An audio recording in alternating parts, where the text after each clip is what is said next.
दिनपुर गांव में सभी लोग सुबह होते ही अपने अपने काम पर निकल गए थे, लेकिन साथ ही कुछ लोग उस शापित पेड़ के बारे में भी बात कर रहे थे जो कि गांव के बाहर था।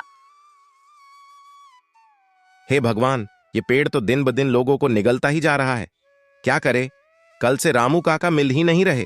गुल्लू बता रहा था कि वो उस पेड़ के पास गए थे, तभी से गायब हैं। ऐसा कहा जाता है कि इस शापित पेड़ को किसी चोर ने लगाया था और वह वहां उसका सारा चुराया हुआ धन रखता था। एक दिन वह पकड़ा गया और उसे किसी गांव वाले ने उसी पेड़ से बांध दिया। वह भूख से तड़प रहा था, लेकिन कोई नहीं आया उसे बचाने। तभी से वहां उस पेड़ पर उसकी आत्मा रहती है और लोगों से अपना बदला लेती है।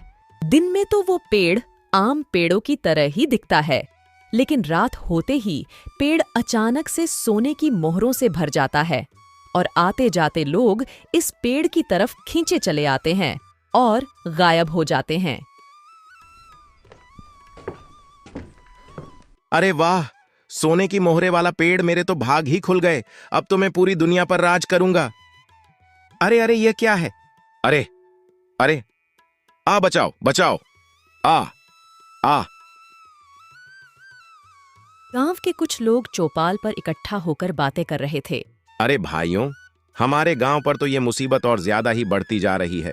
कल तो एक साथ 4 लोगों को खा गया वो पेड़। अब क्या करे? एक दिन गांव के बाहर एक महात्मा आए। लोगों को पता चला तो वह लोग साधु बाबा के पास गए। लच्छू, दीनू, रामू और बीरू साधु बाबा को उस पेड़ के पास ले गए।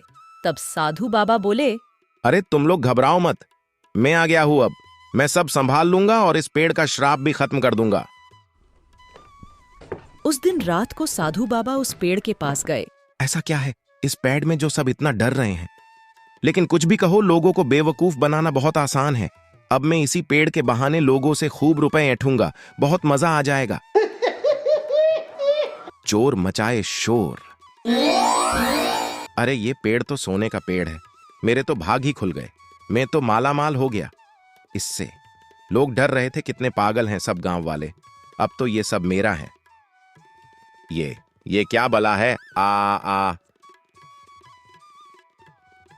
सुबह कुछ गांव वाले साधु बाबा को ढूंढते हुए उस पेड़ के पास आए तो सब के सब आश्चर्यचकित हो गए।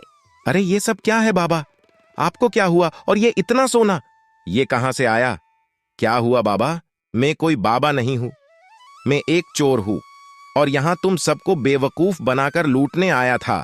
लेकिन कल रात को जब मैं इस पेड़ के पास आया तो और फिर साधु बने चोर ने सारी बात बताई और कहा कि मुझे पेड़ ने अपाहिज कर दिया और उसमें से आवाज आई कि गांव वालों से कहो कि यहां एक मंदिर बनवाए।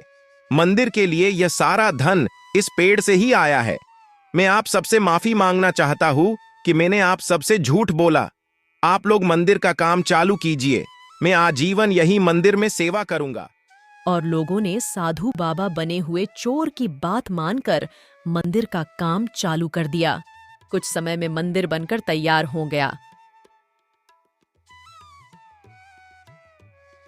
मंदिर के बनते ही उस श्रापित पेड़ में से लोग बाहर आने लगे और पेड़ का श्राप खत्म हो गया।